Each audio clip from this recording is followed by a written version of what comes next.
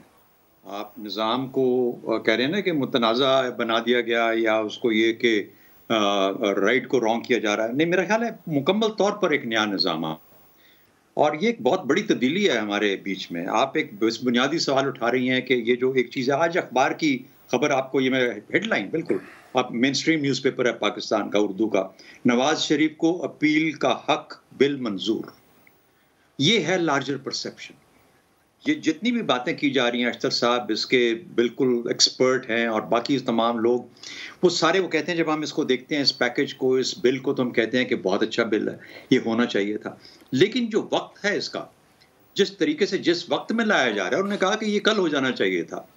تو یہ وقت جس وقت میں لایا جا رہا ہے، جبکہ ایک سو موٹو یا ایک اپیل اس وقت آپ کی الیکشنز کے بارے میں سپریم کورٹ سن رہا ہے، اس کو یہ متنازع بنا دیتا ہے. یہ مقصد یہ اس کو متنازع بنا دیتے ہیں. دیکھیے 3-4 چیزیں ہیں. سیاسی طور پر میرا خیال ہے کہ آج عمران خان کو اپنی جگہ پتہ لگ جانی چاہیے کہ سیاسی طور پر وہ کتنی برے طریقے سے مات کھا چکا ہے. یہ اس کو ایک لیگل عدالتی پروسیس مت سمجھیں، یہ ایک سیاسی اسٹریٹجی کا ایک کمال میں کہتا ہوں کہ آج ایک اس کی جو آپ کے سامنے جو اظہار ہو رہا ہے. یعنی وہ دیکھیے کہ ایک عمران خان اکیلا ہو کے بیٹھا ہوا ہے، تمام کے تمام لوگ باقی سب ایک طرف ہیں. میں اس کی بات کرتا ہوں، لیکن بنیادی طور پر کیا ہے، نواز شریف صاحب کا حق ان کو مل جائے گا اپیل کرنے کا، شاید ملنا چاہیے اگر ان کے ساتھ پہلے زیادتی ہوئی ہے. اور اگر پہلے زیادتی ہوئی ہے تو کس قسم کا سپریم کورٹ ہے جو کسی کے کہنے پہ یا بنیادی اور چیزوں کے اوپر فیصلے کرتا ہے. تو یہ بھی ایک بالکل ٹھیک ہے. وقت آ رہا ہے، غالباً ایک نیا کورٹ بنے گا، کورٹ بنے گا. وہ جو کورٹ ہوگا وہ تمام چیزوں کو درست کر دے گا. اس کے بعد سپریم کورٹ کے اندر خود جس قسم کی ٹوٹ پھوٹ آ گئی ہے، کمزور ہو کے رہ گیا سپریم کورٹ. یعنی ایک ادارہ آپ کا ٹوٹ گیا. اس پروسیس جو پولیٹیکل پروسیس ہے، اس کے بعد صدر پاکستان کے اوپر تلوار لٹکنا شروع ہوگی. اگر سپریم کورٹ مثال کے طور پر جاتا ہے، ایک نیا سپریم کورٹ نکلتا ہے، پریزیڈنٹ کی اپنی پوزیشن، صدر پاکستان کی پوزیشن، اور اس کے بعد 2 جرنیلوں کو اس وقت آہستہ آہستہ ٹارگٹ کیا جانا شروع کر دیا. مجھے بات کر لینے دیجیے. یہ سیاسی پروسیس ہے، یہ اس کا ایک ہم درمیان میں بیٹھے ہیں، اس کے یہ حصے رہ گئے ہیں. ایجنٹس آف چینج کیا ہیں اس پاکستان کے اندر؟ ایجنٹس آف چینج 4 ہیں. ایک پولیٹیکل پارٹیز ہیں جو کہ بالکل اس سے کہتے ہیں کہ پارلیمنٹ اور پولیٹیکل پارٹیز آپس میں بالکل ٹوٹ پھوٹ کا شکار ہو کے ایک طرف لگ کے بیٹھ گئی ہیں. صرف ایک گروہ کے ہاتھ میں اس وقت پوری کی پوری طاقت ہے، ایک سائیڈ کے ہاتھ میں پوری کی پوری طاقت ہے اگر گروہ کا لفظ غلط ہے تو. اس کے بعد فوج، ہم نے کل ڈسکس کیا تھا فوج کا برا حال، تو وہ بول ہی نہیں رہے. وہ کہہ رہے ہم تو اے پولیٹیکل ہے، نیوٹرل ہے، بھائی ہمیں کچھ نہ کہنا. عدلیہ کا حال جو ہم نے کر دیا، بریک اپ کر کے رکھ دیا تمام بینچ کو کیا، پورے سپریم کورٹ کو ڈیفینیشن ری ڈیفائن کر دی ہر چیز. اللہ کرے یہ تمام چیزیں اچھائی کی طرف لے کے جائیں، میں تو یہ دعا کرتا ہوں. اور عوام تو آٹے کے پیچھے لگے ہوئے ہیں. یہ 4 ایجنٹس آف چینج ہیں جن کو کہ آپ نے نیوٹرلائز کر کے رکھ دیا ہوا. تو جب یہ حالات ہوں تو پھر منمانی ہوتی ہے، وہ کیا جاتا ہے جو آپ کا اپنا اسکرپٹ ہوتا ہے، وہ ہوتا ہے اپنے مفادات کا دفاع کیا جاتا ہے اور اپنے آبجیکٹیوز کے اصول کے لیے آپ ساری ایفرٹ کرتے ہیں. تو مجھے تو یہ نظر آ رہا ہے، آپ ایک چھوٹی سی بات پہ بات کر رہے ہیں کہ یہ متنازع ہو گیا یا نہیں ہو گیا. میرا تو خیال ہے کمال سیاسی چال ہے، اور عمران خان کو آج سوچنا چاہیے کہ اس نے جو کچھ کیا کتنا غلط کیا. نیشنل اسمبلی سے گیا، 2 پروونشل اسمبلیز توڑی. میں اس وقت بھی کہتا تھا اس سے بڑی بے وقوفی وہ اور کر نہیں سکتا. میرے حال میں آج وہ مانے گا کہ اس نے بے وقوفی کی. زیغم خان صاحب، ایک تو جو بنیادی سوال ہے عدالتی اصلاحات بل پر آپ کی رائے، اور یہ جو ایک بات جڑ گئی جس کے اوپر کہا جا رہا ہے کہ جی ذاتی معاملات کے لیے قانون سازی اور ٹائمنگ، تھوڑا سا اس بات کو ساتھ ایڈریس کر دیجیے گا. جو شہزاد صاحب نے یہ یہاں باتیں رکھیں اور کہ آج ایک بندہ ایک طرف اور باقی سب ایک طرف، سر یہ سارے معاملات یا ایجنٹس آف چینج جسے وہ کہہ رہے ہیں اگر آج نیوٹرلائز ہیں تو سر یہ ایک دن میں تو ہوتا نہیں ہے. آپ کی رائے کیا ہے؟ یہ وہی نہیں ہے جو بویا کیا تھا، وہی آج ہم کاٹ رہے ہیں؟ جن کو شہزاد چودھری صاحب ایجنٹس آف چینج کہہ رہے ہیں، میں ان کو کہوں گا سٹیٹس کو. دوسری بات یہ ہے کہ ہم نے عدلیہ کا کوئی برا حال نہیں کیا. پاکستان کے عوام نے اپنے نمائندوں کے ذریعے 2009 میں عدلیہ کو وہ طاقت اور وہ اختیار دی جو دنیا میں کسی ملک میں کسی عدلیہ کو حاصل نہیں ہے. اور پاکستان کی عدلیہ نے اس اختیار کو مزید پھیلا کر ان اختیار کا جو مس یوز کیا، دنیا کے ایک جمہوری ملک میں بھی اس کی مثال نہیں ملتی۔ بالکل جس طریقے سے ایگزیکٹو کا حساب کتاب کیا گیا، جس طریقے سے مقننہ کے اختیار پہ قبضہ کیا گیا، جس طریقے سے آئین سازی کی گئی، وزرائے اعظم کو فلمسی چارجز پہ کہ تم نے توہین عدالت کی ہے، 22 کروڑ لوگوں کے منتخب وزیر اعظم کو کھڑے کھڑے ایک سیٹنگ میں نکال کے باہر کیا گیا۔ ایک دنیا کا آپ ملک دکھا دیں۔ اب مسئلہ کیا ہے کہ عدلیہ کے اندر سے آواز اٹھ رہی ہے کہ بھائی یہ ادارہ جا رہا ہے، یہ ادارہ اس وجہ سے نہیں جا رہا کہ اس کے اوپر کوئی حملہ آور ہے، اس وجہ سے نہیں جا رہا کہ اس کے پاس اختیارات کم ہیں، اس وجہ سے جا رہا ہے کہ اس کے پاس بہت زیادہ اختیارات ہیں، کوئی چیکس اینڈ بیلنسز نہیں بچے اور ادارے کا سربراہ ادارہ بن کے رہ گیا ہے۔ جس طرح سیاسی جماعتوں کے سربراہ سیاسی جماعتوں کے مالک بن گئے ہیں۔ چیف جسٹس آف پاکستان نے رولز کی غیر موجودگی میں وہ اختیارات سمیٹ لیے ہیں جو ادارے کے اختیارات ہیں۔ کہاں سے آواز آ رہی ہے؟ یہ کوئی سیاسی مسئلہ خالی نہیں ہے، بارز تو سیاسی نہیں ہے۔ یعنی آپ کی جو جوڈیشل لیگل کمیونٹی ہے وہ یک آواز ہے، آج سے نہیں، ایک دہائی سے زیادہ سے یک آواز ہے۔ ہر طرح کے وکلا، پی ٹی آئی کے وکلا بھی آپ سن کر دیکھ لیجئے، پی ٹی آئی کے بھی جو وکلا ہیں، سوائے ان کے جو پیورلی پولیٹیکل ہیں اور جو پی ٹی آئی کے کیسز لڑ رہے ہیں ان کو چھوڑ کے، جو سٹالورٹس ہیں، جو کانسٹیٹیوشنل ایکسپرٹس مانے جاتے ہیں پی ٹی آئی میں، تمام پارٹیوں کے جو سینئر، ان سے الائنڈ اور انڈیپینڈنٹ جو ہمارے قانون دان ہیں، وہ یک آواز ہیں کہ بھائی ریگولیٹ کرو، رولز بناؤ، ایک بندے سے اختیار لے کے اس ادارے کو اختیار دو۔ کیونکہ کیا ہوا، جب اس ایک بندے کے پاس اختیارات تھے تو مس یوز ہوئے، لوگوں کے ساتھ زیادتی ہوئی۔ اب 184(3) کا جو اختیار ہے، جس میں سو موٹو بھی شامل ہے اور کوئی کیس بھی لے جا سکتا ہے، اس کا مقصد کیا ہے؟ اس کا مقصد یہ ہے کہ انسانی حقوق کے معاملے پر پاکستان کی سب سے بڑی عدالت جو ہے وہ دخل اندازی کر سکے، اس میں اپنا حصہ ڈال سکے۔ اور کیا گیا کہ انسانی حقوق پہ ڈاکہ ڈالا گیا۔ یعنی سب سے بڑا ایک بنیادی انسان کا حق ہے، اشتر اوصاف صاحب نے بھی بتایا، کہ اس کی اپیل سنی جائے۔ بھئی خدا کی عدالت تو نہیں ہے نا کہ جس کے اوپر کوئی اپیل نہیں ہے۔ دنیا کی ہر عدالت پہ اپیل کا حق ہوتا ہے۔ بڑی سے بڑی عدالت غلطی کر سکتی ہے، اپیل کا حق ہونا چاہیے۔ میں یہ عرض کروں گا، مسئلہ یہ ہے کہ بہت سی باتیں ایسی ہیں جن پر اتفاق رائے ہونا چاہیے تھا۔ یہ کام ایک اتفاق رائے کے، میڈیشن کے، ریکنسیلیشن کے پروسیس کے طور پہ نہیں ہو رہا، اس لیے شاید یہ ہمیں حل کی طرف نہ لے کر چلا جائے۔ یہ ایک مسئلہ۔ دوسری بات یہ کہ یہ جو پرٹیکولر کلاز ہے، میرا خیال اس قانون میں اگر اس کو نہ رکھتے تو بہتر تھا، کیونکہ یہ قانون رولز پہ فوکس کرتا ہے، یہ ریپریشن کی ہے۔ اس کو الگ سے ایک آئینی ترمیم کے لیے ایک مختلف قانون کے ذریعے لاتے تو میری رائے میں زیادہ بہتر ہوتا۔ درست۔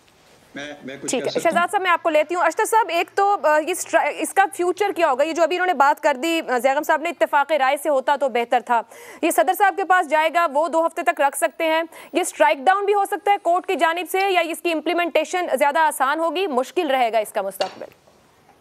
دیکھیے، میں سمجھتا ہوں کہ جو باتیں جن کے اوپر اس کو اٹیک کیا جانا وہ شاید اویلیبل نہیں ہوں گی پارلیمنٹ کے ساتھ۔ آپ یہ نہیں کہہ سکتے کہ پارلیمنٹ نے میلا فیڈے ہے یا کوئی ٹارگیٹڈ چیز ہے کہ کسی ایک شخص کو فائدہ پہنچانے کے لیے۔ اس کا موازنہ این آر او سے کرنا بالکل زیادتی ہوگی، کیونکہ این آر او جو ہے وہ تو ایمنسٹی دے رہا تھا، یہاں پہ تو ایک اپیل کا حق دیا گیا ہے جو کہ یونیورسلی ایکسیپٹڈ چیز ہے۔ میرا نہیں خیال کوئی بھی عدالت یہ کہے گی کہ اپیل کا اختیار نہیں ہونا چاہیے، اور یہ بات بالکل درست ہے کہ یہ آج نہیں، یہ اس وقت بھی بات ایجیٹیٹ کی گئی تھی، کہا گیا تھا جب 18ویں ترمیم کی اوپر بحث ہو رہی تھی، لیکن چونکہ وہ بحث ہو رہی تھی کلوز ڈورز میں، اس لیے بہت سارے لوگوں کو اس کا علم نہیں ہے، اور اس وقت بھی یہ بات کی گئی، اس کے بعد بھی بات کی، اور اگر میں جسارت کر سکوں تو میں نے خود اس کا ڈرافٹ بنایا تھا کہ اس کے اندر اپیل بننی چاہیے، اور آج سے کوئی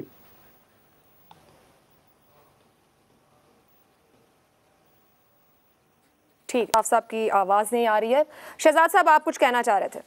ہاں جی، میں زیگم صاحب ماشاءاللہ اتنی کلیئرٹی کے ساتھ اپنی بات کہتے ہیں اور اتنی اتھارٹی کے ساتھ کہتے ہیں کہ وہ لگتا یہ ہے کہ وہ جو اس سے پہلے انسان بول چکا ہوتا ہے اس کی نفی کر رہے ہیں. نفی تو انہوں نے میری نہیں کی، انہوں نے انہی چیزوں کو بہتر طور پہ ایکسپلین کیا یا اپنا پوائنٹ آف ویو دیا. لیکن میں بنیادی طور پر فرق ڈال رہا تھا. ایک لیگل اس کی جو انویسٹیگیشن ہے، جو معاملات ہوئے ہیں جن کو بنیادی قانونی طور پر دیکھا جائے گا. دوسرا میں نے کہا پیکج تو بہت اچھا ہے، کاش کہ یہ آج سے 5 سال پہلے 10 سال پہلے آ چکا تھا. کاش کہ اس وقت ہوتا جب افتخار چودھری صاحب نے جب سٹیل مل کی پرائیویٹائزیشن کا معاملہ آیا تو اس وقت کھڑے ہو کے یہ معاملہ اپنے طور پہ لیا اور جہاں سے گڑبڑ سٹارٹ ہوئی. لیکن اس وقت یہ معاملہ نہیں آیا، اس کے بعد آ جاتا. لیکن جب آپ اس کو سیاسی انوائرمنٹ میں ایک سیاسی تناظر کے ساتھ جوڑ کے دیکھتے ہیں جو کہ اس وقت ملک میں ایک جس نے ہلچل اور ایک انتشار کی کیفیت پیدا کی ہوئی ہے، تو سوالات اٹھنا شروع ہو جاتے ہیں. بینچز کا ٹوٹنا، ججوں کا بولنا ایسے وقت میں، حالانکہ یہ تو 2 سال 1.5 سال سے یہی چیف جسٹس صاحب ہیں، اس سے پہلے بھی ان سے ایک اور چیف جسٹس صاحب تھے، ان کے اوپر بات کرنی چاہیے تھی ان لوگوں کو. یہ باتیں بالکل ٹھیک ہے. میں نے کہا منصور علی شاہ صاحب ذاتی طور پر میں ان کی بہت عزت کرتا ہوں، یہ باتیں بہت اچھے ججز، کمال ججز ہیں یہ لوگ. لیکن یہ باتیں جب ایسے وقت میں کرتے ہیں تو سوالات کھڑے ہو جاتے ہیں کہ بھائی یہ کدھر سے ٹریگر آیا ہے، یہ کس نے کہا ہے کہ اس وقت بات کرو، اور یہ کیا ساری جو پولیٹیکل پوری سکیمنگ ہے اس کے اندر فٹ ہونے والی چیزیں ہیں سب کی سب. اس لیے یہ ہے وہ مسئلہ. میں سیاسی اس کو طور پہ ایکسپلین کر رہا ہوں، باقی سب ماشاءاللہ دانشور ہیں اور اپنے طور پہ بات جو سمجھا رہے ہیں ٹھیک بات کر رہے ہیں. چلیں ایک بریک سے واپس آتے ہیں تو اگلا معاملہ بھی رکھیں گے اسی سے کنیکٹڈ اور گفتگو کو تھوڑا اور آگے بڑھائیں گے. اسٹریٹ ٹاک میں آپ کو ایک بار پھر خوش آمدید کہیں گے. سیاسی معاشی کے ساتھ اس وقت ہمیں ایک عدالتی بحران کا بھی سامنا ہے. گزشتہ 30 دن 1 مارچ کو سپریم کورٹ کے chief justice Umar Ata Bandial, justice منیب اختر اور جسٹس محمد علی مظہر نے از خود نوٹس کیس میں پنجاب اور KPK میں 90 روز میں انتخابات کروانے کا حکم دیا تو اسی بینچ میں شامل 2 جج صاحبان جسٹس منصور علی شاہ اور جسٹس جمال مندوخیل نے لکھا کہ اس معاملے میں از خود نوٹس نہیں بنتا ہے، اور یہ دونوں ججز جسٹس یحییٰ آفریدی اور جسٹس اطہر من اللہ کے نوٹس سے اتفاق کرتے ہیں. اسی کے ساتھ حکومت نے دعویٰ کر دیا کہ انتخابات پر پٹیشن 4-3 سے مسترد ہو چکی ہے. 27 مارچ کو جب چیف جسٹس عمر عطا بندیال کی سربراہی میں جسٹس اعجاز الحسن، جسٹس منیب اختر، جسٹس امین الدین خان اور جسٹس جمال خان مندوخیل نے انتخابات کے التوا پر PTI کی درخواست پر سماعت کی تو اسی روز سپریم کورٹ کے 2 ججوں جسٹس سید منصور علی شاہ اور جسٹس جمال خان مندوخیل نے از خود نوٹس کیس میں سپریم کورٹ کی 1 مارچ کی کارروائی سے متعلق 27 صفحات پر مشتمل اپنا مشترکہ تفصیلی فیصلہ جاری کرتے ہوئے قرار دیا کہ 1 مارچ کا از خود نوٹس کیس کا حکم نامہ 4-3 کی اکثریت سے جاری کیا گیا تھا. جسٹس مندوخیل نے تحریک انصاف کی درخواست پر سماعت کے دوران یہ ریمارکس بھی دیے کہ چیف جسٹس نے آج تک تو آرڈر آف دا کورٹ جاری ہی نہیں کیا تو صدر نے تاریخ کیسے دے دی اور الیکشن کمیشن نے شیڈیول کیسے جاری کیا. اسی روز جسٹس قاضی فائز عیسیٰ کی سربراہی میں 3 رکنی بینچ نے آئین کے آرٹیکل 184(3) کے تحت جاری سماعتیں روکنے کا حکم دے دیا کیونکہ از خود نوٹس لیے جانے اور مقرر کرنے کا کوئی طریقہ کار ہی موجود نہیں ہے.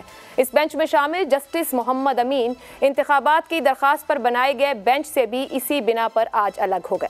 اب کل جسٹس امین کے بغیر 4 رکنی بینچ اس کیس کی سماعت کر رہا ہے. سوال آپ سب کے لیے اس طرح سے ہے، عدالت عظمیٰ کے ججز میں اختلافات واضح، کیا 1997 کی تاریخ اپنے آپ کو دہرانے جا رہی ہے؟ اشتر اوصاف صاحب، جو ہم اس وقت دیکھ رہے ہیں، کیا لگتا ہے ماضی جیسے حالات و معاملات ہیں یا یہ کہا جا سکتا ہے کہ تقسیم تو ہے، مے بی یہ کنکلوڈ کسی اور ڈھنگ میں ہو؟ دیکھیے 1997 کے جو معاملات تھے میں ان کا شاہد ہوں، وہ ذاتی معاملات چلے گئے تھے، وہ ذات کے اوپر تھے کہ کیا سجاد علی شاہ صاحب جو ہیں وہ پراپرلی اپوائنٹڈ جسٹس ہیں یا نہیں، اور جس طریقے سے وہ بینچز بنا رہے تھے اور لوگوں کو اور باقی ججز کو کبھی کسی کو کوئٹہ بھیج دیا، اگر اس کی بات پسند نہیں آئی تو کوئٹہ سے ان کو پشاور بھیج دیا، اس طرح کی ساری باتیں تھیں اور جب گوئیاں پہلے سے ہو رہی تھیں کہ یہ ان کی جو اپوائنٹمنٹ ہے یہ غلط ہے، تو وہ معاملہ اس طریقے سے تھا اور اس نہج پہ چل رہا تھا. یہ معاملہ جو ہے یہ میں سمجھتا ہوں کوئی ذات کی بات نہیں ہے، اس کے اندر یہ پہلی دفعہ نہیں ہوا کہ اس طرح کا کوئی آرڈر پاس ہوا. مجھے یاد ہے کے پی کے میں بینچ ایک تھا جس میں منصور علی شاہ صاحب، چیف جسٹس ساقب نثار صاحب اور قاضی فائز عیسیٰ صاحب تھے.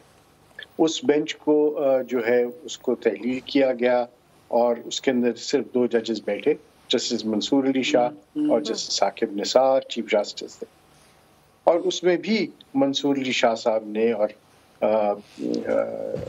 جسٹس قاضی فائز عیسیٰ صاحب نے یہ نوٹ لکھے تھے اس کے اندر، اور اس کے اندر صراحت کے ساتھ جو ہے یہ بتایا گیا تھا کہ ان کی دانست میں بینچز کو اس طریقے سے نہیں توڑا جا سکتا، یا بینچز کو بنانے کے لیے اور ان کو تحلیل کرنے کے لیے اور کورٹ کی پریکٹس کے لیے رولز جو ہیں وہ مناسب طریقے سے بنانا ضروری ہے. اس کے بعد بھی 2 معاملات ایسے آئے تھے. اس وقت جو ہے وہ ڈیوائڈ جو نظر آ رہی ہے وہ سوچ کی ڈیوائڈ ہے، اور وہ بھی ورکنگ آف دی کورٹ کے اوپر ہے. جہاں تک یہ جو ججمنٹ آیا، یہ ججمنٹ میں اگر آپ جو شارٹ آرڈر ہے اس میں بھی آپ دیکھیں گے کہ انہوں نے یہ لکھا تھا اور کلیئرٹی سے لکھا تھا کہ وہ اتفاق کرتے ہیں جسٹس اطہر من اللہ اور جسٹس یحییٰ آفریدی کے اس استدلال پہ اور ججمنٹ پہ کہ یہ قابل پذیرائی پٹیشنز نہیں ہیں. دے کنٹینیوڈ ود دی کیس. اس کے بعد کیونکہ انہوں نے تو بعد میں کنکلوڈ کیا کہ وہ یہ کر رہے ہیں، اس کے ساتھ ایگری کر رہے ہیں. تو 2 پہلے جنہوں نے کہہ دیا سمجھتے ہیں قابل پذیرائی نہیں ہے، تو ان کا کوئی لاجک نہیں تھا that they should remain on the bench because ان کے نزدیک تو یہ پٹیشنز ڈسمس ہونی چاہیے. تو اسی لیے جب یہ صراحت کے ساتھ 26 صفحے یا 28 صفحے ہیں شاید، اس میں یہ ساری باتیں لکھی گئیں. اور اسی طرح جو قاضی فائز عیسیٰ صاحب کا جو آرڈر ہے اس کے اندر بھی یہ بات ہے، اور اس کو سائن کیا جسٹس امین الدین صاحب نے.